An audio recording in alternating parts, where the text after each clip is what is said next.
All right, in this video, we're going to go ahead and take a look at substituting and then evaluating an expression, okay?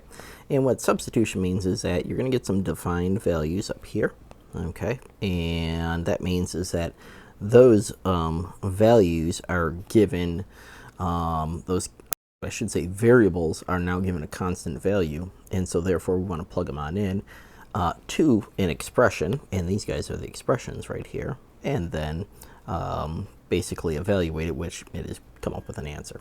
So that said, let's look at the first one.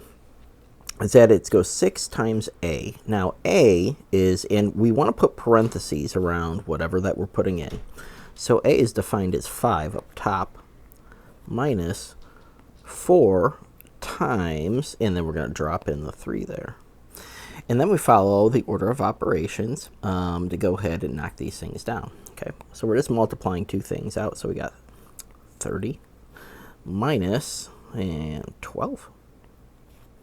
And 30 minus 12 is going to go ahead and give me 18. So that's how that would work out. Okay.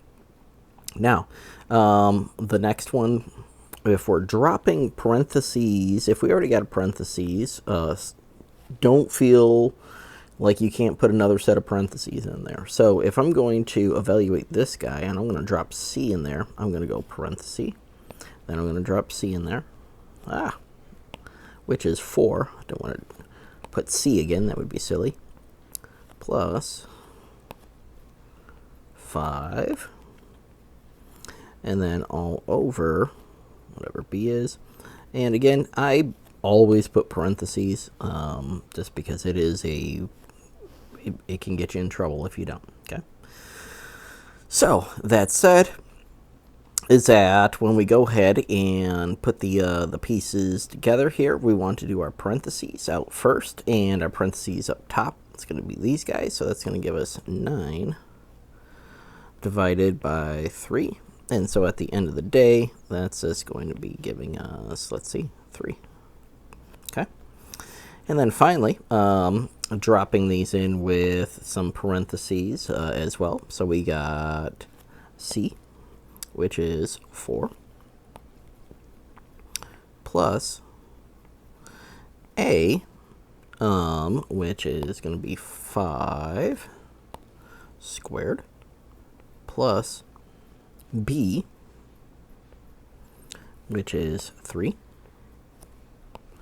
And then we got a minus 15.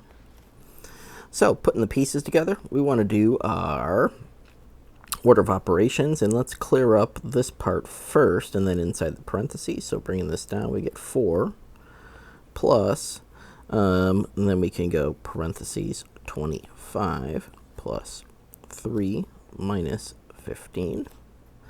And now inside the parentheses, we want to get that knocked down. These guys right here. So 4 plus 28 minus 15. Now going left to right, order of operations. These guys, 32 minus 15. And at the end of the day, we get a 17. So that's how you go ahead and do that. And substitute and evaluate, putting basically known values in for unknown values, and then running the order of operations. So that's how you do that, and hope that helps, and I'll see you in the next video.